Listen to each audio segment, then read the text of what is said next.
lanzamiento, aquí viene un batazo de Mundito entre right center field, la bola pica, se extiende, viene anotando Stott, empata el juego, también manda para la bola Turner anota y los Phillies se van arriba. Se prepara, Mundito en segunda, el lanzamiento, batazo profundo para el center field, la bola se va, Schwarber Bomb, ¡campanazo!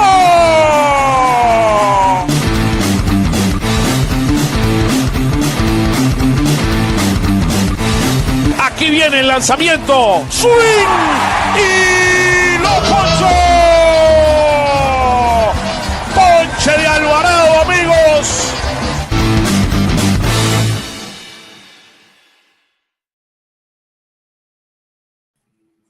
Well, welcome to another week of Phillies Weekly. Guys, what can I tell you? Today we have a completely packed show. Jeff hopefully will join us shortly. Sorry, I have my Eagles cap. Nothing to do against the Phils. I mean, I love the Phils, but I was doing the Eagles game until a few minutes ago, and I wanted to make sure that we could go live. I left my Phillies cap in the car. I'm sorry, guys. What can I tell you? That's all right. That's acceptable. We'll let you go this one time. That's just once. I mean, just once, John. Hey, what can I tell you? We got a packed show today. We got the gang, the social guys. How about that? John Foley in the house. How you doing, John? Doing good, man. We'll be doing a lot better if the Phillies won today. But you know what? Man. We win 6-1 on the week. What else do you want? 6-1. We swept the Mets. Should have been 7-0, man. Come on. Oh, come on. And we swept the Mets. We swept the Mets. Tough crowd here. We swept 4 games from the Mets. After everything they did this year to us up in the Citi Field, I told my friends, New York Mets fans, sayonara. See you in June 18th, 2026 at Citi Field. So, hey, they won today, so we got to give him a little bit of credit. Nick Piccone in the house. Hi, Nick. What's going on? The Phillies are technically playoff bound. They are playoff bound. I mean, hey, he steals the show. He always steals the show. I mean, he always had the headlines. What can I tell you? It's Nick Piccone. What can we expect? Kyle, how you doing? I mean, you just came from New York. Look at you, man. What's going on?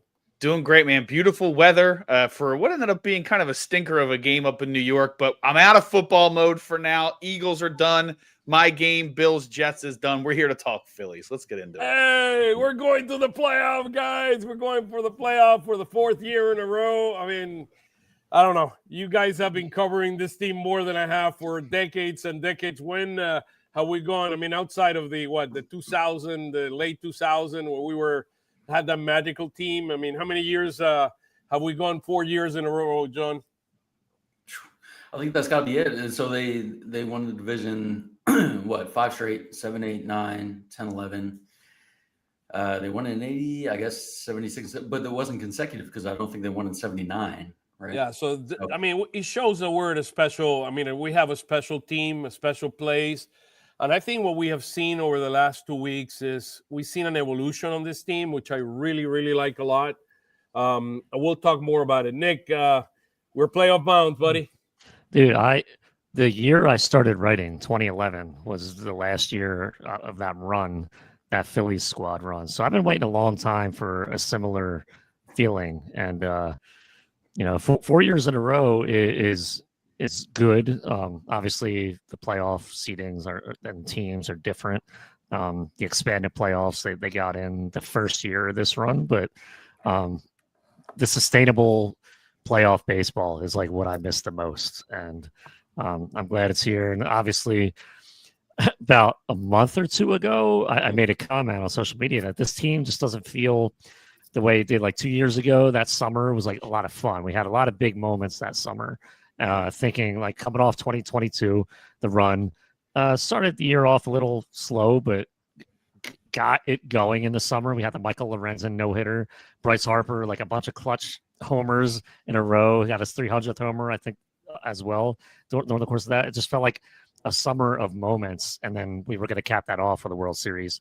And obviously it didn't happen, but it hasn't a month ago. It hasn't happened yet. It hasn't happened yet. Correct. And even before the Mets series in Citi Field, I felt like they were like turning the corner. And then we had that, and it was kind of like maybe the low point of this summer. And how they rebounded from that, I've like super impressed with. Maybe I shouldn't be, But like I was kind of down a little bit, even though they had a 4-game lead after that sweep. I think the 4-game sweep against them here it kind of set me straight a little bit. I mean, look, I have not enjoyed broadcasting a series more than the 4 series against the Mets. I mean, I had the time of my life. Let's just put it that way. I mean, you're seeing those Mets fans. I mean, you don't know how many messages we get from Spanish Mets fans from around the world bugging us. Oh, we swept you. We didn't sweep you once. We swept you. We swept you twice. I mean, I went at it, guys. They had it. They got. Well, I had somebody like trolling me saying, "What's the season series?" After that, it's like, all right, yeah. Hey, buddy, check the standings. Check the standings, buddy. Yeah, it's amazing, Kyle. I feel different about I mean, the last 2 months since Bader came in and Durant came in, there's a different vibe and a different feeling than we have had the last 2 years. I don't know. I just feel that way. I mean, this team has the capabilities of doing something probably even more special than we've seen in the past. Yeah, I think the thing that I like about Bader is he brings a lot of that intensity that we saw from the team 2 and 3 years ago, like this just drive all the time. And he's playing probably the best offensively he has in his career right now. I haven't gone back and verified the numbers, but he's as hot as he's ever been offensively. And he's bringing stability to a position that's been a problem for this franchise for well over a decade in center field. Yeah, so absolutely. Not only is he helping the offense, he's bringing out something in these guys, almost like what Stubbs did for them in years past. He's bringing out this like exuberance that you haven't seen from them. It felt like they moved away from that last year. Hey, we need to get serious. We're trying to win a World Series. It's not all fun and games. He's done that. And then you mentioned Durant. I mean, he having a shutdown guy at the end has just made everybody in the bullpen feel more comfortable. So you can't argue with the 2 guys that they got, and you definitely can't argue with the results. Hey, I love this. This is Cesar. This is a year for the championship. Let's go. He's not a Mets fan, by the way. he ain't trolling. He ain't trolling. I promise you that. He ain't trolling. Look, guys, very special. We're going to the playoff 4th year in a row. It's a great feeling. Look, a week ago, the Mets were 7 games ahead of the field, or we were ahead of the Mets 7 games. It's up to 12. It's just amazing. After a week, they've gone 2-8. We've gone 8-2. It was 9-1 this morning, by the way, in the last 10 games for the Phils. It's just, I mean, I'm enjoying it. Every second, every second. Mean, can't take this for granted, right? We'll see what happens in October. I know everyone's frustrated from the last few years, and we'll see what happens. But we've had good baseball. I mean, there was a whole decade not too long ago when we were just saying, just get to the playoffs, just be relevant. Just be a team that we can care about. And now we're in a completely different place where, the division is sort of a foregone conclusion, and we're hoping that this team can win it all. That's a great place to be. And, we should appreciate that for now until we see what happens next. So the other thing is looking at where we are and what we need to achieve. I am a big believer that we have a much better chance to win if we play 3 series versus 4, particularly without Wheeler. It just takes away, and I do understand the issue with the rest is something that is there, but after Wheeler goes down, I do believe that we have to go play the 3 playoff series versus the 4 to win the World Series. We are 2 games away from the Brewers for the number 1 seed in the National League, and we have a 4.5 game lead, 4 in the loss column against ahead of the Dodgers. Ideally, we want to be able to go to Los Angeles tomorrow and win 2 out of 3. Ideally, that's what we want. If we achieve that, I think we probably have a lock on that number 2 seed. If we go 1-2, still give them a chance. They go down by 3 with maybe about 12 games to play, which is possible that they could tie it if you get into a bad streak and they get into a hot streak. The fact that they have to play the Giants and they have to play San Diego still, it is a huge advantage for the Phils. We don't have to play nobody that is of significant relevance. the rest of the way out after that series with the Dodgers. And I don't know your thoughts on that, guys. Yeah, I think everyone's worried about the rest, and we've seen teams that had to bye get knocked out. Sure, but you absolutely want one of those top 2 seeds, and you absolutely want the bye because the alternative is a 3-game crapshoot, right? Anybody can beat anybody 2 out of 3. So that there's no world where I would rather have the Phillies playing that best of 3 to get to the NLDS and just take their chances. No way. I'll take my chances with being well rested. Yeah, look I think who joined the show. Look who joined the show. Hey, Jeff. I mean, come on, dude. In green, I'm wearing. I forgot my Phillies cap in the car, and look at this. Man, amazing. How you doing, brother? Good for 20 minutes, and I gotta head out. But I knew it. I knew we were gonna get this. Boo, Nick, put a tweet, man. Busy man. I'm too busy trying to tell people that the Eagles are 18-1 in their last 19 games because they're really good at football and not the tush push.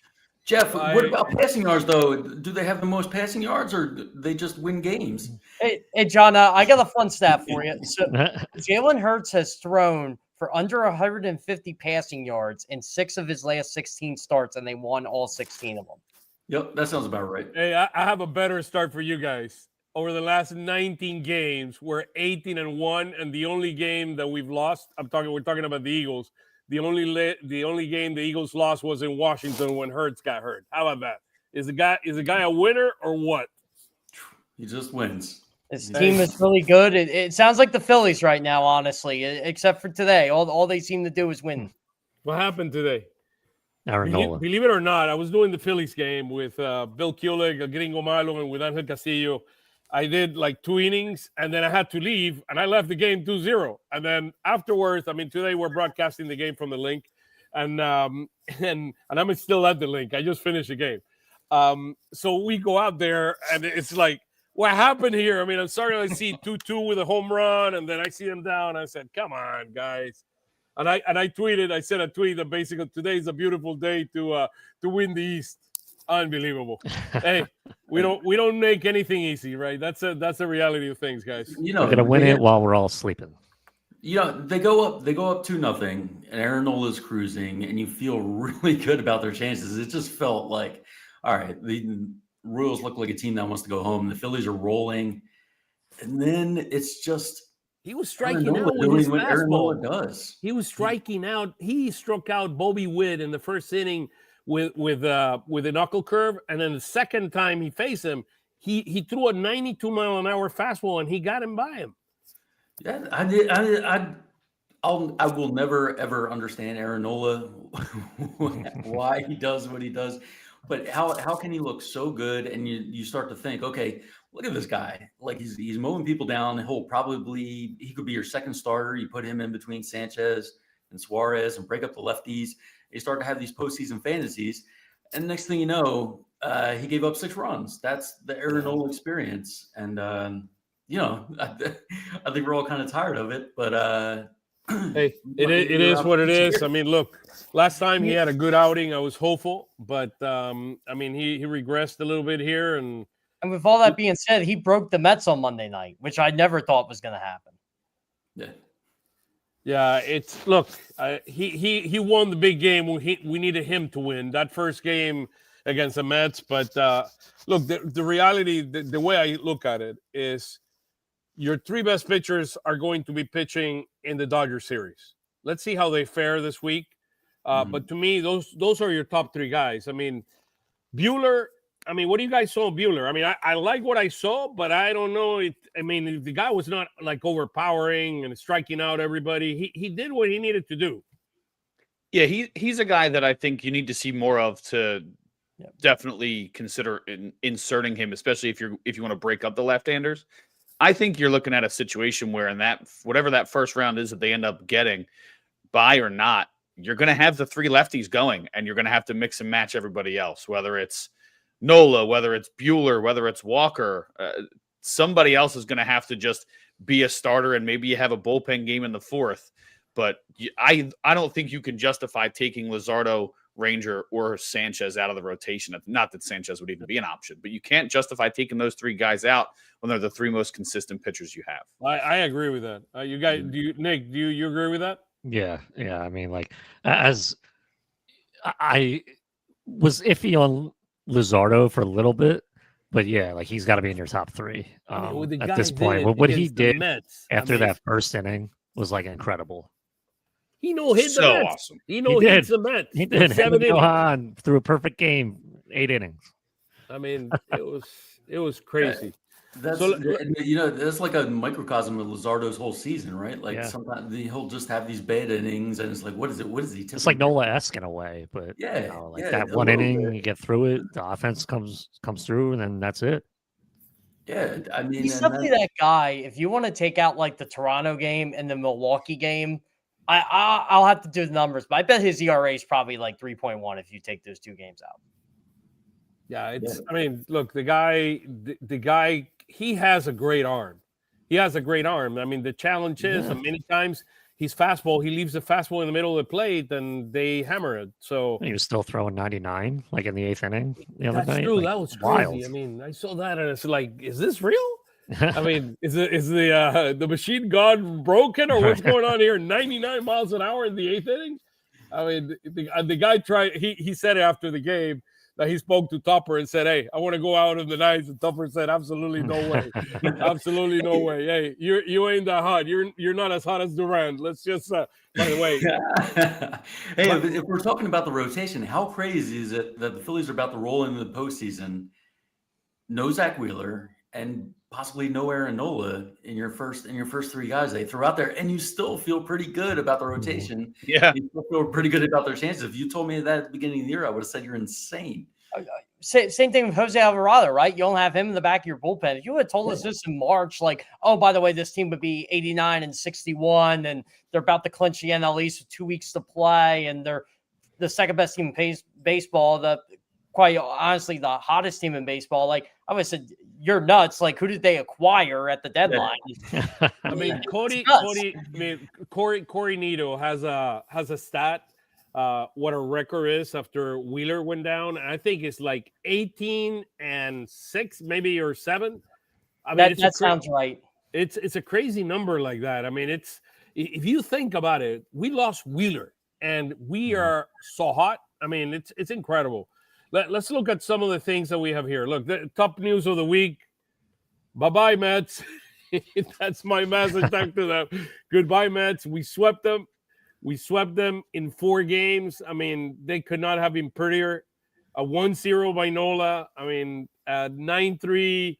That's when Schwarb hit his 50th home run of the season.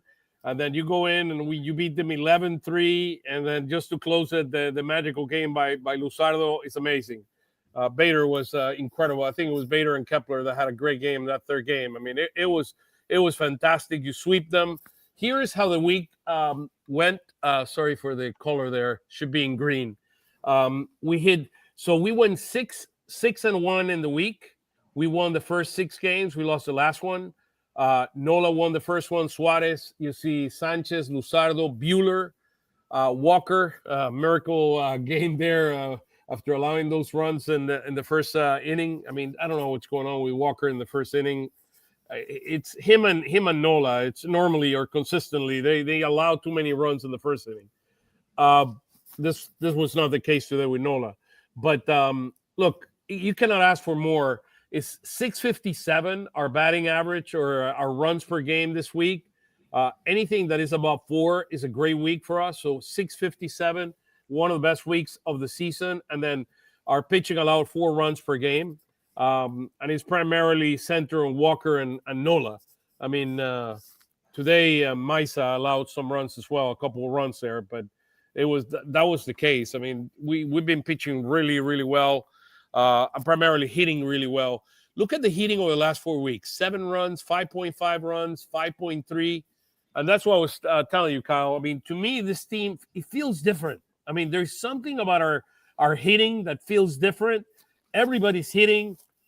March is, I mean, playing like an all-star. You see Bryson Stott after his baby and after the all-star game, hitting about over 300.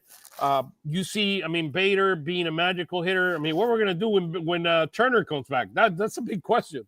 There's a legit question that, and who would have thought this last Sunday at this time with Trey Turner? Oh, Harrison Bader could replace him as the leadoff hitter. You got to have that question. I wouldn't do it, but I think it's fair to ask it. Yeah, I think he strikes out probably more than I want. I mean, that's Bader. If you see Bader, Bader hits a double. He's like Schwarber, right? He hits a double. I mean, he brings in runs or he strikes out. I mean, he strikes out more than I ideally want, but love the guy, love the energy, love what he brings. And there is some magic to this guy that it's contagious. That is really contagious. You said it, Oscar. That's exactly right. And the magic, it just feels like this guy joined the team and he was absolute spark plug. And all of a sudden you're having one of your best offensive weeks of the season. So let's start here and then I'll go back to the previous one. I mean, Bader is hitting. Look at these numbers. That's insane. 36 games. Okay, no, it's not 2 games. It's not a week. It's 36 games he's played with the Phils. Yeah, that's wow. And he just seems like the type of guy who was maybe sort of suffering in obscurity, and now here he is at a packed Citizens Bank Park just about every night and having a blast. And he's unstoppable. Look at these numbers: 945. He's playing a really good outfield. Like he's legit. Yeah, he's legit. He's high energy legit. guy. High T guy for sure. I mean, look at him. You can tell. And look at people want to forget how impressive those numbers are. He was hitting like 130 the first 10 games after coming here. Hey. So, fun if you take out those first 10, those numbers would be insane. He's probably hitting over 400 since then. The guy has been red hot. And yeah, Jeff, I mean, it's a nice problem to have. What do you do when Turner's healthy if this guy keeps hitting this way in the leadoff spot? Exactly. It's a great problem to have, and hopefully they have a bye week to figure it out. Yeah, Kyle, fun story for you. The first day he was here, he was talking to a bunch of media guys, and I'm always that guy. I'm curious why players pick numbers. I'm just one of those guys. And Harrison Bader thinks the same way I do. Single-digit numbers are winning numbers. So I'm like, all right, well, this guy's probably going to hit pretty well here. And I think he wanted another Phillies number who's been hitting well this week. I'll keep that off the record. Oh my goodness, that's amazing. That's amazing. And the other guy is Duran. I mean, when Durantula comes to pitch, magic happens. I mean, this dude. I mean, I will not forget the 3 strikeouts of what was it? Lindor, Soto, Soto, Alonso, and Vientos. Alonso, and Vientos. I mean, it was incredible. I mean, incredible. The stadium was rocking. It felt like Red October. It felt like we won the World Series. I mean, you would imagine. Yeah, that was like one of the most electric innings of the season, if not the most electric. The guy blew it. Every broadcast. He blew it ahead of them. I mean, it was amazing. I'm still amazed he hasn't walked anybody yet. He hasn't walked anybody since his last game with the Twins. Yeah, no, he just fires strikes at 102 miles an hour. It's like I did all this all these numbers as of last night, so don't get me on numbers here. I know we have some people there that want to see every number in detail. This was done after the game last night, so look, amazing what the guys have done. Now the big questions are today. Turner and Baum were in the infield. Getting ground balls and I mean they look good. I mean they look good. I feel like Bohm's coming back this week. Yeah, they said he would only need the minimum, right? He should be back soon. Otto Kemp, I mean, we got to thank him. I mean, he's hit really, really well. I mean, this is tricky. I mean, when you get into this, you look at the lineup and you start looking at Kemp. I mean, I was looking at the left side of the infield this morning, and you got Kemp, you got Stott, and then you got Wilson. And I said, how in the world are we winning with this lineup? I mean, and we are. I mean, we are. Because they're honestly, they're good hitters and they're healthy. That's what I think it is right now. And I'm curious how this playoff roster is going to be set up. Yeah, I think Kemp has played himself into replacing Weston Wilson. And, Wilson's a little cold right now, but he had a very hot stretch after the deadline, like the rest of the outfield. But Kemp is hitting and can play more positions at a better at a better defensive rate than Wilson can. So I think that if he continues to hit the way he is and Wilson continues this downturn, he may have just bought himself back onto the postseason roster. Look, an issue I have with Kempa, he was striking out too much, but he's looked much better since he came here. He struck out the first time, the Mets game, and then he had that big home run. Was it the Mets or was it the Kansas City game on Friday? Could have been the Kansas City game. Yeah, the Mets. They were down 4-0. He it was the hit Mets. the homer. Okay, he hit the home run. I mean, he struck out the first time, and I saw him, and I said, "Wow, that's impressive. That is impressive." So look, what can we say about Schwarber? I mean, anything we say about Schwarber is we're underestimating what this guy has done. 52 home runs. He hit one today. That was a shot. Can he get to 58? It's going to be interesting the next 2 weeks. He's on pace for 56 right now. Yeah, it's going to be very, very interesting. If he gets hot, man, this guy can hit 60 or 65. So anything is possible when this guys get hot. I mean, and he's such a special hitter. I don't know. If you can hit 4 home runs in one game, you're always within striking distance. Exactly. Yeah, You're always, you know what, John? This is how you got to look at it, right? So he had 20 home runs in a 39-game stretch at one point this season. He needs to hit 1 home run every 2 games. I think it's possible. I mean, it's really possible, and the guy is such a talent. I mean, that is unbelievable. And then 100, he's leading the MLB in RBIs. I mean, and it's like by 10. He's leading the MLB in RBIs. I mean, I took this a couple of days ago. So look, very, very, very special what Schwarber and is doing. And look, we're gonna have to insert Turner and Baum. I mean, I hope the earlier they come, the better, because if we wait until the last week, this guy might not be able to get enough at bats to get those bats going. And we know the dynamics of. I just don't want to see the dynamics we experienced the last few years where we don't hit. When we get into those postseason, I mean, it's just so frustrating that I hope they keep it up. I mean, they're as hot as they've been all year, so I hope they can keep it up. I mean, we saw the numbers the last 4 weeks. Here is kind of where the numbers are after today's game. So 89 and 61, losing a streak of 1, 8-2 in the last 10 games, 13-7 in the last 20, 20-10 in the last 30. This team have been incredible at home. We're above 500 now on the road. I mean, we're going to go to our last road trip. It's not an easy road trip, but hopefully we can do the best we can there against the East. 29 and 20. Why are those numbers very important? Because the way MLB does it, let's say we go 1-2 this week against the Dodgers, the way MLB does the pairing or who gets the number 2 seed is by how you do versus your own division. Yeah, it's a tiebreaker. It's a tiebreaker. So I believe that the Dodgers are just slightly ahead of us, slightly. Maybe they have 30 and 22 or something like that. They got more games. So it will be very, very interesting how we see things. I'll be able to look at it right now for you, Oscar. But the first tiebreaker is head-to-head. I already got it. First tiebreaker is head-to-head record, and then they would go to that.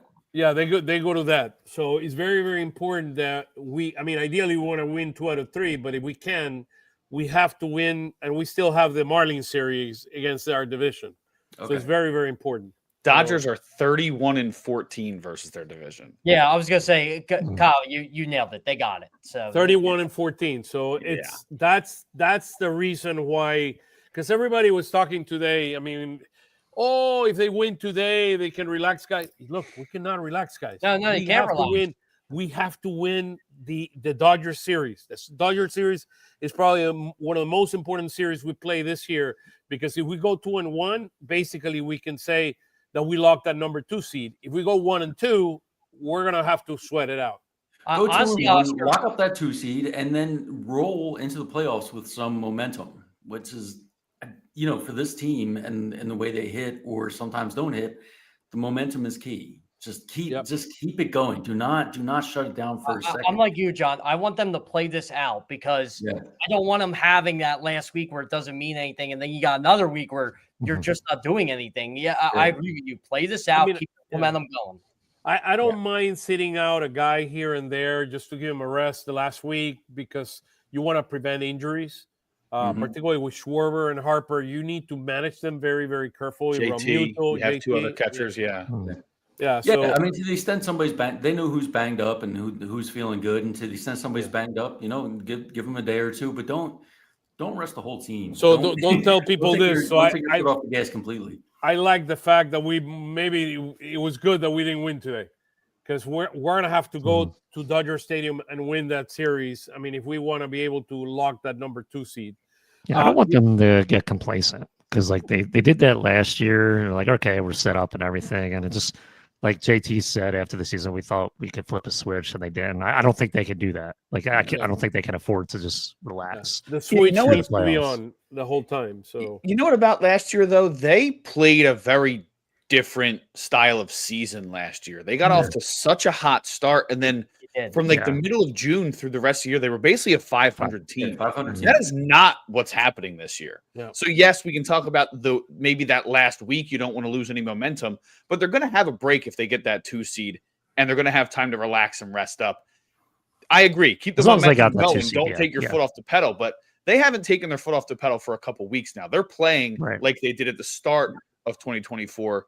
Not like they finished. And I think someone like Bader helps a lot more than the first half Phillies team this year, and that's important. I think. Absolutely. There's probably some numbers that would confirm it, but two things, and that was two things that I want to bring up. That I wanted to bring up is what you mentioned, Kyle. Look, in August and September, 18-11 and 10-3. I'm gonna have to. I'll look it for next week, but I'll check what our record was last year at the same time. But I'm telling you, it wasn't like 14-10 in August. No, they had a winning record in August and September. That's the narrative that really upset about, because they're like, oh, they cruised to the playoffs. They did this. I said, no, they were winning in August and September. They just got cold at the wrong time. They had a bad July last year. Yeah, but we had but we had a 500 July. in the second half. We had a 500 record. So we play 500. No, see that's where you're spinning the narrative. Oh, they had the 500 records. And they had winning August and Septembers. They just got cold. That's what happened. Yeah, but I'm telling you, Jeff, I feel this team. I feel something is different with this team. I mean, look at the last 4 weeks how we've been hitting. I think this team is hitting much better. It's definitely different. Yeah, Jeff, there's a big difference between 15-14 in August and 15-11 in September than there is 18-11 and 10-3, right? No, I mean, like that's. Yes, they had winning records, but they were barely winning records. So that helped you guys that 500 record. I just don't like people say, oh, they had a losing record in this month. That's just the good thing is that we have all this data now that we're going to have to we'll show it next year when we're making the playoff, and we're going to see if we're better or not. If not, we go back to the archives of Nick Piccone. Anything is possible there, man. We'll go back to the archives. I think the second thing that I want to point out is we are beginning to play better against left-handed pitching. We're 21-22 against left-handed pitching starters this year. This number we were like -6 about a month ago. So that's a good thing. That's a good problem to have. The other thing, let's be very clear, and let's not kid ourselves. We've been winning against pitching that is not elite. I mean, I didn't see a Scooble this week, or I didn't see Skeens, or I didn't see an elite pitcher pitching for either the Mets or probably the best pitcher the Mets have right now is McLean. I mean, it's probably, and then we did hit him good. He's a rookie. But I mean, let's be very, very clear. It'll be interesting. I think I'll have later on who we go against. Snell, I know he's pitching, and Glasnow. Is that what we're facing against the Dodgers? I don't know. I have it in there somewhere, so we'll look at it later on. But Jeff, your video, did he go away? Did he freeze? I think Jeff just frozen. Just frozen. The technical issues are penalizing Jeff for saying last year's. Yeah, he's talking bad about the Phillies. In the second half, we put them on freeze. Last year's team in the second half, you felt the entire time that they were about to roll into the postseason and get killed, and that's exactly what happened. Like you could feel it the same way you feel this team building momentum, having some magic, and hopefully doing some.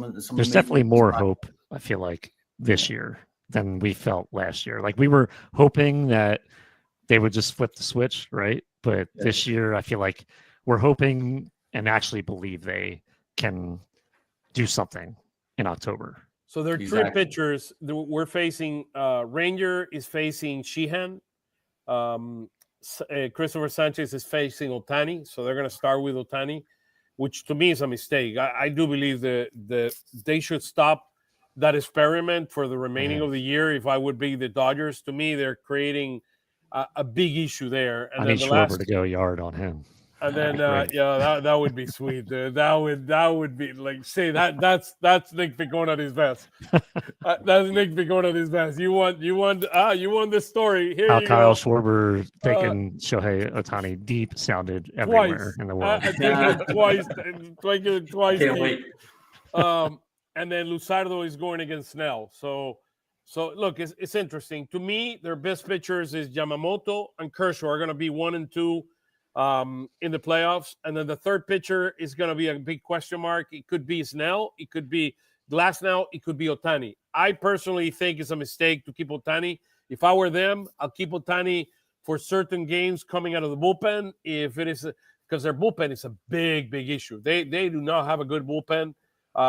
This guy, Tanner Scott, is having big issues this year. I mean, if not the walk-off by San Francisco on Friday, a grand slam against in the 10th inning to win the game. So very interesting. Let's keep going, guys, on some of the slides. So here are the playoffs. If the playoffs started today, here are the sittings. So basically, we had the Phillies being the number 2 seed, the Brewers being the number 1 seed, and then you see on the American League, you got Detroit, you got Toronto and Detroit. And then, interesting enough, Seattle just passed Houston. Houston lost today, and Seattle, this I remember I did this yesterday. So it's interesting. They will match each other. They will meet each other in the postseason if the series is started today. And then you got the Yankees and the Red Sox fighting it out there in the American League East. So it's very interesting on the East. And then in the National League, kind of the wild card would be the Mets. There would be, and it would be Dodgers and Mets, and then San Diego and the Cubs. First, quick question, and then we'll look at the chart. Who would you like to be the Brewers that is facing San Diego or the Cubs, or would you like to be the Phils facing the Mets or the Dodgers? I would much rather the Brewers. Their path. Yeah. San Diego, we've seen they had their number. The Cubs don't scare me as much. They don't look as good as they did early in the season. They're a solid team, but they have pitching woes up and down that I think the Phillies could take advantage of, both in the rotation and the bullpen. Dodgers, if they get a little bit healthier, they're deep everywhere. And the Mets, you hate facing your division too many times. I think that they're past whatever happened to them in Citi Field during that sweep, but it really, the past 2.5 years or so, the Mets have dominated the series, both regular and postseason, up in their house, and the Phillies have dominated the series in South Philadelphia. So I'd be worried about facing either one of those teams a little more than the Padres or the Cubs. Yeah, agreed. I think if you look at this bracket, which spot would you rather be in? Yes, I would take that 1 seed against the winner of Padres Cubs. Sure. But if you're going to win the whole thing here, and that's what the Phillies plan to do, you can't be scared of anyone, right? So, whether they play the winner of Mets, Dodgers, or Padres Cubs, if they're on a roll and they're playing well, they're going to be able to win. And if you ask me which team in this chart scares me the most for the Phillies, it's the Philadelphia Phillies. That's the team they need to worry about. True Philly fan. If they stay out of their heads and they just do what they're doing right now, today aside. Somebody turn off the lights of the lake, guys. I'm still here. Oh, no! I'm still here. This episode of Ghost Hunters. I'm still here. I don't know if they do it automatically. We go out, somebody turn off the lights. I mean, turn off the electricity here at the stadium. Yeah. I agree with John and Kyle. I'd rather be where the Brewers are right now. But again, if we face the Dodgers or the Mets and the NLDS, if the playoffs started today, I'll just be hoping. I don't want the Mets to become what we were to the Braves. That's always in the back of my head because you just, again, anything can happen in October and a short series, even a best of 5. So, yeah, I'd rather, teams like the Padres or Cubs scare me a little less than Dodgers or Mets right now. Let me put the chart in big so we can look at some of the numbers that I thought they were very, very interesting. Just give me a second. I'll pull the chart here. So basically what you see here is the records. Again, this was as of yesterday. So you see most of the teams, I mean, in the high 80s. I mean, you got Milwaukee with 91, the Phillies at 89, and then you see some of the other teams. But then the interesting part is, again, 500. So you got Milwaukee and the Phillies way above in the 500. You see the Cubs below 500. You see San Diego below 500 against teams that are above 500. And then the Mets are 33 and 37. And then you see the run differentials, I mean, the runs per game there, and then the ERA. And you basically see here that the Phils and the Brewers are the two teams in the National Leagues that are in the top 10, both on offense and pitching. And the interesting thing is, look at all the teams in the American League. Look at the amount. Look where the Toronto Blue Jays, with the Tigers, with the Seattle, which I'm surprised because they normally have great pitching. I mean, we absolutely killed them when they came here, but they have one of the best staffs in all of baseball. And then you see the Yankees. So I do believe we passed as the champions in the National League. We have a huge chance to win the series. You got Toronto that hits a lot. And Detroit, I thought they were better because it was cool. I thought they were better pitching than hitting. But look at that. They're 15th in ERA in pitching, and they're 8th in hitting. So some very, very interesting dynamics as we go by, and we still start to analyze this in the next 2 weeks as we go into this. Does this tell you anything, guys? Anything interesting from your end? Not really. No, not from me. I mean, the above 500, yeah, I think that if there's anybody that sticks out, it's the Mets, right? They're a few games under 500, but everybody else, I mean, you're supposed to play right at 500, if not a little bit better, against the best teams and on the road. And this is about what you would expect from a postseason map or whatever, however we want to call it. Let's do bracket. There you go. I found it. Yeah. One thing it does tell me is that there's absolutely no juggernaut that should scare the Phillies, right? Yeah. I mean, this is a year. It's wide open. There might not be a team that reaches 100 wins, right? And you feel like you're a good team. You feel like you're a postseason team. You have the second best record in baseball. I don't know. It's right there. It's right there. They just right there. I mean, it's right there for the taking. I mean, and we beat the Brewers at their home, so I think there's a huge chance there. I think it's an important question that we'll ask. How do we see Edmundo Sosa? Look, regarding Mundito and coming back, I saw him with one of the trainers. He was on his knees. They were throwing ground balls to him. So hopefully he can come back in the next couple of days. I mean, it's a good perspective. They have not put him in the IL yet, so that's a good thing. So hopefully things will turn for the better there. So that's so Edmundo Sosa is a very important part of this team. I agree. I agree. So get well soon. He gives you so much flexibility, and his glove. I mean, he made some plays in the Met series that were incredible. I mean, that guy, his instincts are out of this world. He's the best shortstop we have on this team. And look, I know he's a reserve guy, and he will play sporadically, but his glove is very, very special. Yeah, don't touch him. Yeah. Don't touch him. Absolutely. Don't touch him. So quickly, let's go over hitting and pitching, and then we'll go over the players, the minor league players of the week. There's some movement there. Steve Porter, my dear friend, was sharing.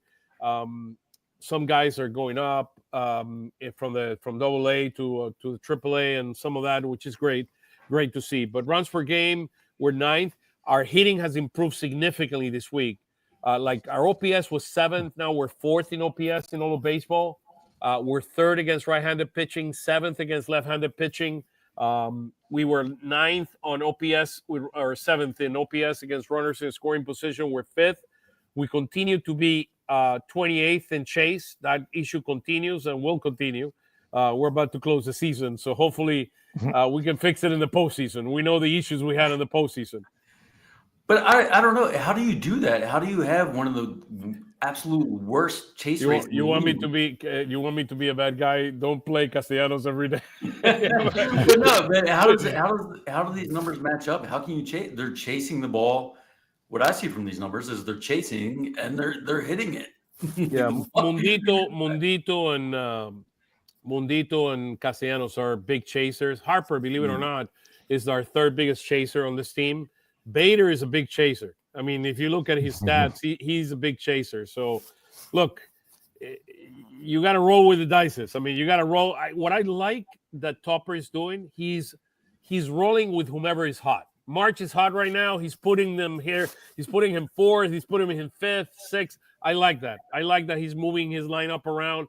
I think having Castellanos in a platoon, it gives a lot more flexibility to this lineup than we've had in the past. So that's a good thing, and it improves the defense because Kepler is a better outfielder than Castellanos. Yeah, that's for sure. Nothing against Castellanos. I like the guy. He's a great guy. But look, at the end of the day, it's about performance. And if a player is mad because they're being sit because they're not performing, hey, it ain't the manager's fault. You got to perform. You perform, and you'll be the first one in the lineup. So that's the reality thing. It's not like Nick Castellanos hasn't had enough at bats to prove himself. Yeah, absolutely. He's had a chance, and they're at a point right now where you can't worry about egos. You can't worry about hurting someone's feelings. You're about to roll into October, and you're trying to win a championship. And I think deep in his heart, Castellanos probably understands that. I mean, he's a proud guy. He wants to play every day. Everyone on that field should want to play every day. Absolutely. But I'm glad to see Rob Thompson making decisions to sit him for Kepler when he thinks it's best for the team. Absolutely, Kepler's been outspoken about that too. Like he said multiple times now how the outfield group has kind of bought into that. I would check our egos at the door. He's like the only one saying that, which is kind of funny. But I think maybe he needs to be the only one, the one saying that because of how his season went and how now it's kind of like we don't facepalm when he's in the lineup anymore. Like he's really March and Kepler are playing. I mean, and Bader are playing like all stars. I mean, they deserve to play every single day. I mean, I think they posted in NBC Sports today. That question is, should March be playing every day? Look, try him a couple games against a left-hander. If it doesn't work out, you see him next time. I mean, what's the problem? Yeah, he's over 300 for a long time now. Ever since he came back from that IL stint and his rehab in Lehigh Valley with the Iron Pigs, he's been doing this for a long time now, hitting over 300. Yeah. I think Marsh is. I think Marsh doesn't get enough credit for the things he does. And wasn't it really cool to hear him give a lot of credit unprompted to Garrett Stubbs for helping him get right mentally? Mm-hmm. People want to talk about Stubbs being the fun guy all the time and just being the chief vibes officer or whatever other corny nickname you want to give him. But his emotions do a lot more than just bring fun. He's an emotional leader in that group. That's why they felt comfortable putting him down there to work with young guys, to show them what it takes to make it to the big leagues. And they never made that change because it was working so well. Marchand's numbers weren't great, and Stubbs' numbers were good down there offensively, but he was doing so much for them down there, and you risk the chance that you lose Marchand because of his options. But you bring him back, and it's not just vibes. It's not just the dude wearing overalls. He has become an emotional and he's a leader on the team, and I don't think anybody expected that from a guy who's been at AAA all season. Yeah, he really is, and it's it's a value that he brings to the team that's not quantifiable in terms of like batting average, right? So if you just look at box scores and you look at the numbers, you're like, this guy is really not helping the team. He's doing a lot for this team. About 6 or 7 weeks ago, our percentage of extra base hits, we were like 15th in baseball. We're down to 7. So what that means is every 8.2% of our at-bats is extra bases, which is a huge number. And you see it, we're 5th in doubles now, we're 9th in home runs. So we're beginning to slug much better than we did in the beginning of the season. So just keep that in mind. Yeah, they found that balance. I remember being on here in the middle of the summer with you, Oscar, and I think actually it was this us four, and we talked about how they had all bought into this pass the baton mentality, but nobody was delivering the dagger, if you guys remember. And they seem to figure out when it's appropriate to deliver the dagger recently. Like you said, the extra base hit percentage is up. The runs have gone up the last couple weeks. They have figured out that happy balance, and hopefully they can run it through the postseason. Yeah, so that's kind of where we are. The next slide here's our hitting. Sorry, before that, I'll go quickly over this. Let me go back so I can put it in the full screen here for 1 second. Can we make this font smaller? Yeah, look, I gotta give it. This is from MLB, so I gotta thank everything that you see in the slides is MLB or Phillies. So I gotta thank them and give them all the credit in the world. But here's after the All-Star game, take a look at our hitting. I mean, Schwarber's at 963, Bader's at 954, 934 for March. I mean, the guys that are hitting, Harper, 895. I mean, Turner, 891. Stott, 878. I mean, the numbers don't lie. I mean, look at Otto Kemp. I mean, where he is after the All-Star game since he came back in the 25 games of his pitch that he's hit. I mean, it's fascinating looking at this team and how effective it's been. And look, Castellanos still hitting, 212 since the All-Star game, 602 OPS, and it's not to peak him. I mean, start hitting and you get into the lineup. As simple as that. And this is what concerns me a little bit about Alec Bohm. Alec Bohm was not hitting well. So it will be very, very interesting if they play Kemp in some of the games. I mean, I wouldn't be surprised by that they play him a little bit. I wouldn't be shocked. I mean, it's a tough call. Yeah, it's a tough call. Do you stick with the hot hand or you stick with Bohm, who has, proven himself over the past few years here to be a really important part of the lineup. If you look at his stats in the postseason, they're not that good. Yeah. So look, it is a good problem to have. You have to make the right choices. I believe if Kemp is hot, I would not mind playing him maybe while he comes back. And I know that Alec Bohm is significantly better defensively. Okay, maybe you do it until the end of the year, and you see how Bohm is coming back. I mean, if they have to go to Citi Field, then go with Kemp. Hey, or Yankee Stadium where he hit 2 home runs. I mean, going into pitching, here are quick. I'm sorry, Oscar. Can I hit on something for the hitting real quick? Just because I've been a Nick Castellanos defender all season long, and yes, the numbers have been a struggle since the All-Star game. However, since Rob committed to adding Nick Castellanos to whatever it was, he never officially called it all platoons. It's a rotation. It's a situationship, whatever you want to call it. Since then, which is exactly 4 weeks ago today, it was the last game of the Washington series in the middle of August. He's hitting 262 with a 343 on base and a 410 slug, good for a 753 OPS. Okay. So you put him in more comfortable positions. You get a guy who, for whatever reason, decided that despite not being an everyday fielder, was going to try and play every single day. You get that guy off his feet for a couple of days and look at what it does for him. Look, what I like about this is performance-based. As simple as that. It's a weird thing with Castellanos because you want to call it performance-based, then you look at Castellanos' numbers and say this guy shouldn't be on the field at all. But you also know that he does that sometimes, and then it's followed up by one of the most insane hot streaks you've ever seen. Yep. So it's kind of scary that if you decide to sit him, you might miss out. You might miss out on that hot streak part. And you just have. But I think giving him some extra rest, you're almost generating that in him, right? It's, hey, when I go in there, I'm being put in the most advantageous position. I'm being put in against weaker right-handed starters or left-handed starters who I thrive against. Yeah. You're allowing him to rest to be healthy, right? He's a guy who signed here not expecting to play the outfield every single day. He likely expected to be a DH at least half the time, knowing that Kyle Schwarber signed as well. And he hasn't played DH at all. So for him to be a guy who worked really hard to try and be an everyday outfielder, Rob gave him that opportunity. And now, hey, look, it's not working, man. It's not nothing against you. We're just going to get you off your feet a couple days And when you put him out there, he started to perform. To me, not that you need to give him a round of applause or anything like that, but it shouldn't be overlooked that this guy has started to turn things around once they gave him a little bit of extra rest. I think that's a good point. Yes, That's fair. That's fair.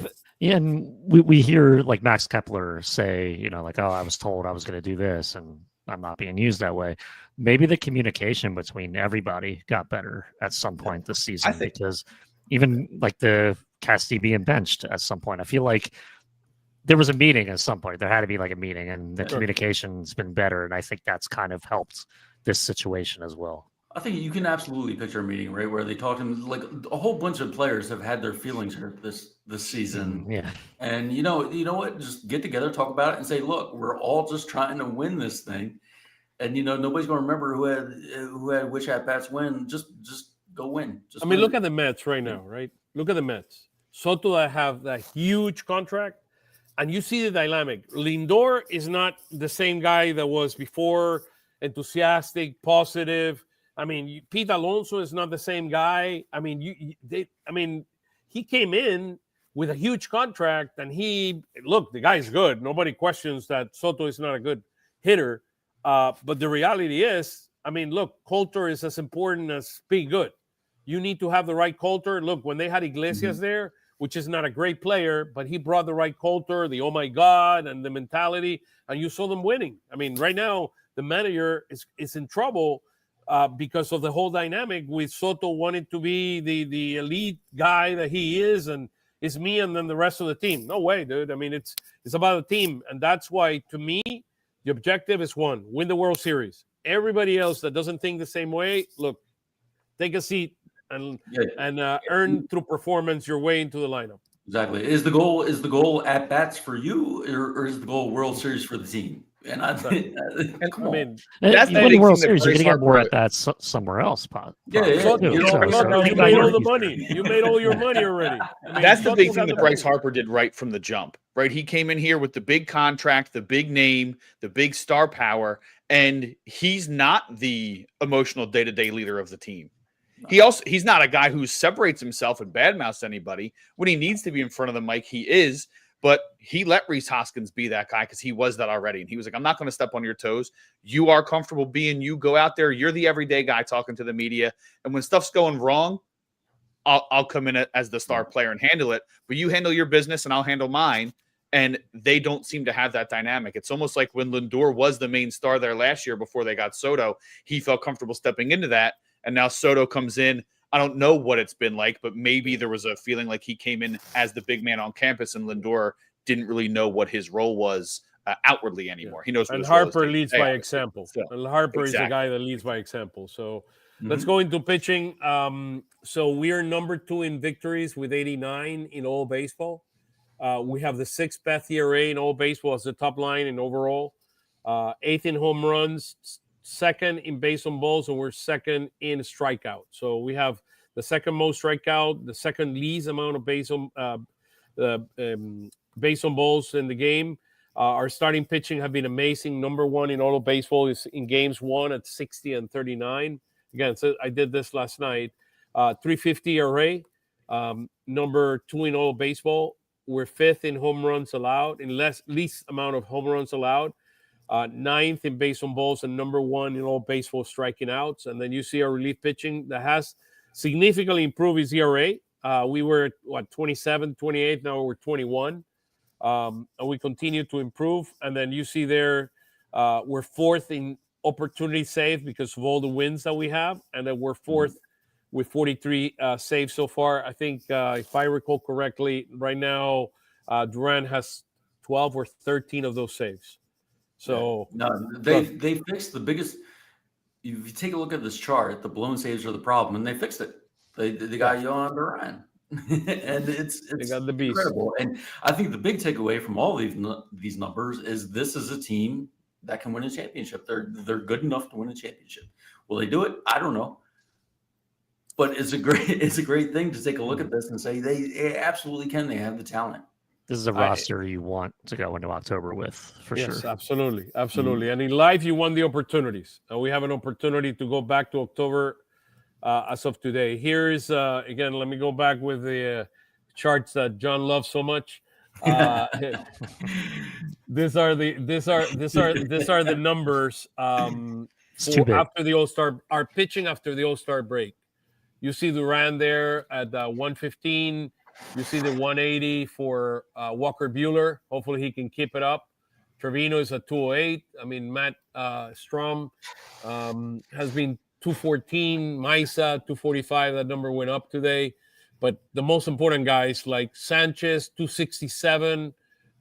You see there Tanner Banks, by the way, he's had a great season. This is after the All-Star break. He's been a huge surprise to me. If you ask me one guy that have surprised you this year, I'm telling you, I'm picking Tanner Banks. I mean, they needed a lefty in that bullpen, and he really stepped up. Stepped up for Alvarado and in an unbelievable way. Robertson has been better than we all been advertised. Kerr has been up and down a little bit lately, but look, the guy has a tremendous arm, and he just needs to continue to throw strikes. I mean, the strikes have been a little bit of an issue over the last few days. And then you see where Ranger is there, but not the last 5 starts. The last 5 starts, I mean, he had a bad start after the All-Star game. He had a couple bad starts. That guy has been incredible. I mean, a one-hitter against the Mets. I mean, of the entire roster, I'm not worried about Ranger Suarez. No, I'm not either. Yeah. To me, Ranger. I mean, Ranger. It's a guarantee that you're gonna have a special guy. Going to last few slides. I mean, here, guys. So we can wrap it up. Look, tremendous outing by Andrew Painter, the pitcher of the week. Not allowing a run. 6 strikeouts. To me, his best outing the entire year was his last outing. Here's where he is on the year. He's up to 102 innings. They have talked about 120, 130 innings. He might go a couple more starts, and then that's it. I mean, maybe they have one more week in the minors, so they end up earlier than the majors. So I think he might have 1 or 2 more starts, and then they're gonna call it a year for him. I think hopefully he can have a great start in his last outing, and then he can come to spring training and earn a spot in the starting rotation for the Phils, which is my expectation where I see him being next year. So I think that's exactly right. I mean, they thought Andrew Painter might be up around July-ish was the term Dombrowski used, and it didn't work out that way. I mean, he looked dominant for a while, and then when it started to get close to the time that he might come up to the majors, he had some rough starts, and that's to be expected coming off of the surgery he had. I think we're going to be on here talking about Andrew Painter for a long time, for a decade, many or more. years. Many years. So you know what? He's not part of what they have going on this year, but love that he's in the organization and he's going to do some big things. Why force him? We talked about how good their starting pitching is. Why force him up here this year? They did the right thing. Slow play. Yeah, probably. I mean, look, I think there's a lesson learned for everyone in the organization, which is maybe not. They should have said, we'll see where he is in July or later, and then we'll make a decision. I mean, they put too much of that July date was not a good. That was not a good thing to do. So I think lesson learned from all of us. I mean, he'll be, as John, you just stated, he's going to be with us for many, many years to come. Look, kudos to Griff McGarry. What this kid has done this year is fascinating. Look at the last 3 starts, 117, 15 innings, 24 strikeouts. His walks are the biggest issue, has always been his biggest issue. But this guy, he has the arm to make it to the major leagues. I mean, the question is, can he address the issue of base on balls and also the mentality around that, which is a big part of this whole equation. But from an arm talent standpoint, this guy has the talent to make it to the majors. Yeah, huge turnaround for him. I know that he was had a down season last season, so to see him come back, I know they had even talked about potentially moving him into a bullpen role just to see if they could get something out of him from the major league level. But to see him thrive as a starting pitcher again is very promising for them, whether it's trade value or value to the team itself. Definitely a big turnaround for him. Excited to see that. And he was the one that asked the team, probably had a big influence on going back to be a starter. So kudos to him for either pushing or suggesting to the organization that that's where he sees himself. So hopefully he can continue to thrive, and I wouldn't be surprised if he comes to AAA very soon. And for sure, he's going to be in AAA next year, and hopefully he can go back and continue the upward trend. So pitcher of the week. As always, I like to show where Justin Crawford is. He's going to be in our outfield next year. Look, I'm going to say this right now. That's bold. That's bold. I am. You know me. I think he's going to be in the outfield this year. I hope Bader comes back. I think Bader is a leader. He's a guy that can add so much to this team in many, many ways. His experience. I mean, he's an older guy. He probably might not play every day. He'll play five. He could play 5 games out of the week. This kid needs to be in with the Phils next year. He's going to go to a spring training with the opportunity to make the team, and hopefully he can be with us for many, many years to come. I love it. Look what the Phillies have done, honestly, right? If we step back and take a look at what they've done, they're about to roll into the postseason. As I think they have maybe the best odds, according to Vegas odds makers, to actually win the whole thing. And they didn't get rid of Crawford. They didn't get rid of Painter. They didn't get rid of Miller. You have your next core making, and anything can happen. We'll see if they pan out or don't. But I've criticized Dave Dombrowski a lot. He's done a great job. He's done an amazing job. He's done an amazing job. Ready to win now, and you're well positioned for the future. And what more can you ask out of a GM? I think one thing that stood out when they made the move to promote Mattingly and then move him into the president of baseball operations, it felt like during that conversation that he was laying down roots instead of being the cutthroat GM that he was other places. Mm-hmm. It felt like he was building something to leave behind as his final legacy. And part of that is developing high talented prospects to keep windows open longer instead of developing them to trade them away.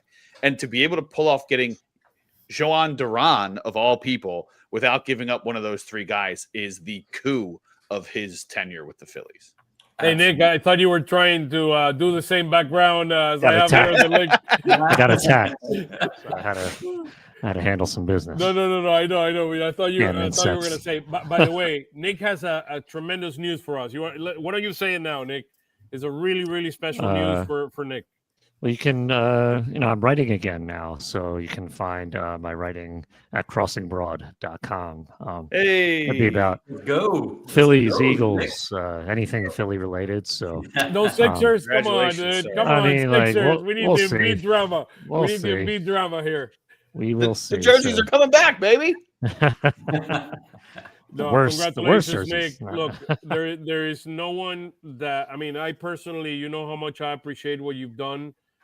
Nick posts everything that we do in Spanish. He's done a tremendous job, and I cannot thank him enough for doing that. So from Bill Kulick, from Angel Castillo, from myself, we thank you for everything you've done for us over the years. And look, we'll keep bringing the campanazos, man. They will keep coming. So hopefully it'll take us all the way to winning the World Series, and we can call that final out.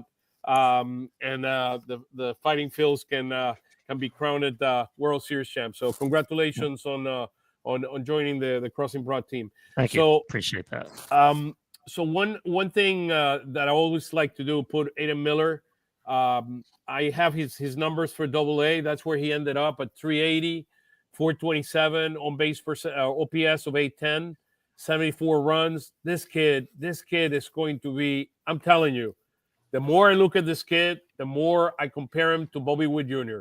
I'm telling you, it's a light version of Bobby Witt. Can he top the guy? I doubt it. The guy Bobby Witt has an 11-year, $238 million contract. So I don't want to put him there, but I see a lot of Bobby Witt in him. He plays shortstop. This kid's special. 52 stolen bases in AA, 4 stolen bases already. Look at his numbers already. He's hitting 308 average in AAA, 500 on base percentage. Look at the base on balls. This guy is going to be a player. I love what I see in him. I don't know if he's going to be with the Fightings next year. There's an opportunity there that is going to present himself probably. but he's probably a year away from being in the major leagues, a year and a half away from being somebody that is going to be very, very special for the Phils for many, many years to come. This kid, I'm glad we did not trade him. I mean, I'm glad, and I'm sure some teams, I'm glad we did not trade him. This guy's going to be with us for many, many years. The future is bright. The future is bright. The future is bright. I see a lot of speed. And this guy he's going to have a lot of power too. 52 stolen bases. Come on. That was very surprising to me. I know whatever he had over 20 last season, but I didn't think he had 50 in him. So to see that is even more promising. Look at the age, guys. Look at the age of this guy. Look at the age. Look at the age. 21 years old. 21.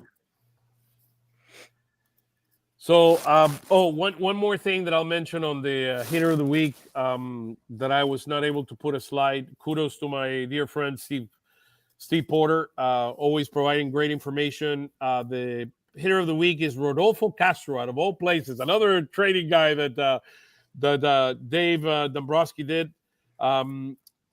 He went 7 for 18 this week in 6 games with the Iron Pick. So congratulations to him for being named the hitter of the week, at least on Phillies Weekly. Here's kind of what we have. So Sheenan will start tomorrow against, and then we have Sheenan, Ohtani, and Snell. This again, I did this last night. This has been updated since then. Anything that you guys see here in this series? Nothing stands out. After he wins, stick a fork in these guys. Go out, take care of business. Come on now. I love it. Stick a fork. I love it. Underperforming all year, bums. I love it. That's like the most injured team I've ever seen. We're going to sweep the Dodgers and get swept in Arizona. I was going to say, Arizona worries me more than Los Angeles. I love Nick. Nick always brings the drama, man. Let's bring the drama. Let's sweep the Dodgers, and then we start suffering because we lost 3 games against Arizona. Unbelievable. And honestly, guys, the thing that I want to see over these last 4 series is I want to see the bullpen shore itself up a little bit, because we all know come postseason time, you go to that bullpen a little bit earlier. You're really mixing and matching and using those guys in situations they might not be in. And yes, you'll probably have a starter or 2 in there, but the bullpen has allowed an earned run in 5 of the last 6 games, in 7 of the last 10 games, and 19 of the last 27 games. They've had a period where they were shut down across the board. Repeat those stats. They've allowed at least 1 earned run in 19 of their last 27, 7 of their last 10, and 5 of the last 6. 4 of the last 6, they've allowed more than 1 earned run as a unit. So I'm not talking about specific guys, and there was a few blowouts in there where you're probably taking the foot off the gas a little bit, trying to paint a little bit less and just force outs. That's fine. But it is a trend that I'm worried if it continues may spiral come postseason. That's the thing I'm watching the most over these next 4 series is, can they shore themselves up a little bit to get ready for this October run? Yeah. So, you've got Duran sitting there in 9th, but you got to get to him, right? Yep. Caravan to Duran, is that the name we're going with? Caravan to Duran. It's not exactly bridge to Lidge, but I like it. We got something there though. We got something. We're going to workshop this after. Getting Kerr back to 100% is going to be key, as well as provide the right rest for Strom. When Strom pitches too often, I mean, you see him, bottling more than we ideally want. So he's been pitching pretty well recently because they had Alvarado added back in. Mm-hmm. With him back out, we'll see what happens these next couple of weeks. And they're throwing a lot of pitches too. Miza should help too. I feel like the bullpen is throwing a lot of pitches. They're always getting runners on, and they might get out of it, but a lot of pitches, like 20 to they threw 72 pitches in 3 like, innings today. It's just, I would like to see that kind of improve as well. Yeah, the Dodgers have a 2.5 game lead on the Padres and a 9-game lead on the Giants, but the Padres are still there, so they're going to have to play as hard as they can. In the last 10 games, the Dodgers are 6-4 and the Padres are 6-4. I had them on 5-5 as was yesterday, but now that number has improved to 6-4. So, look, it's going to be very, very interesting how we go the rest of the way and how we look at things. Sorry for the dark link here. I mean, hey, I hope they didn't shut down the elevators, guys. That's the only thing that I'm hoping. You're going to be setting off fire alarms at the link trying to get out. Nick, I'm calling you. I'm going to need a rope. I'm going to need a rope. I hear. How's that? Kidding, guys. It's going to be fun. Where can we follow you guys in social media? Thank you truly for coming. I mean, it's always wonderful to have you guys. John, where can we follow you in social media and all the special things that you do? At 2008 Phils, 2008 PHILZ, 2008 Phils, and that's pretty everything you can find right there on the X app. Wonderful, Nick. Where can we follow you? All the drama and all the stories. You can catch me on Twitter at _Piccone. They banned me from TikTok. I guess. What? I don't know. Oh, but come I'm trying to get that fixed. I'm trying to get that fixed. Elon Musk, where's Elon Musk when you need him? Like, I don't know. Maybe the Mets fans like mass reported me or something. That was a I don't know. joke. But, by the way, who owns TikTok? Do you know who owns TikTok? I have no idea. Japanese or something? Foreign China, no I clue. think. I don't know. Foreign governments are concerned about me. Crazy stuff. I'm at Blue Sky at Piccone and on Threads at Piccone Nick. You can follow me, and now you can check out crossingbroad.com for my writing. I'll have a cool little Merrill Reese piece. Somebody turn on the lights, guys. There Somebody it is. turn on the There lights. There it is. I'm here. There you go. I say at the right time, Nick. At the right time. yeah, exactly. No rope I for say today, Merrill no Reese rope, piece, no but rope. I'll have some calls of his tomorrow morning on crossingbroad.com. That's wonderful. That's Nice. wonderful. Kyle, where can we follow you on social media? Yes, sir. At Kyle Fisher 45 on Twitter, on Blue Sky or X, whatever you want to call it, on Blue Sky, Instagram, Kyle Fisher Media on YouTube, and you can follow me and the wonderful writers over at Philly Sports Network. Tomorrow, I'll have a piece coming on. I did a one-on-one interview with Max Kepler, and he was very candid about the emotional journey that he went through this year. So, nice little write-up on that. Real candid. Him and Rob both pretty candid this week about some of the open and honest conversations they had this season. That is awesome. Guys, cannot thank you enough. Next week, we're going to do it on Monday. We have a day off. We're going to do it on Monday so we can have a little bit more time to do Phillies, Eagles, and Sixers and every drama that comes out in the city of Philadelphia. Guys, thank you so much for joining us today. It's a real pleasure to be here with all of you. And follow all these guys. They're the best in the business. Love you guys. Thank you so much for joining us. And we'll see you next Monday night.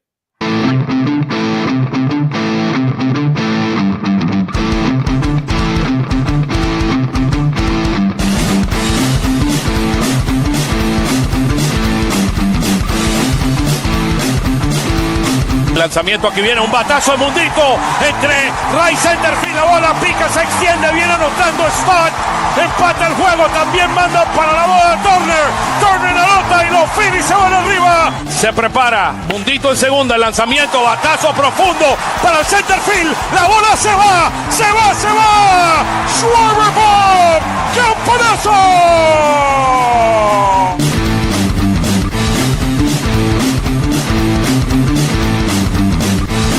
Aquí viene el lanzamiento. Swing y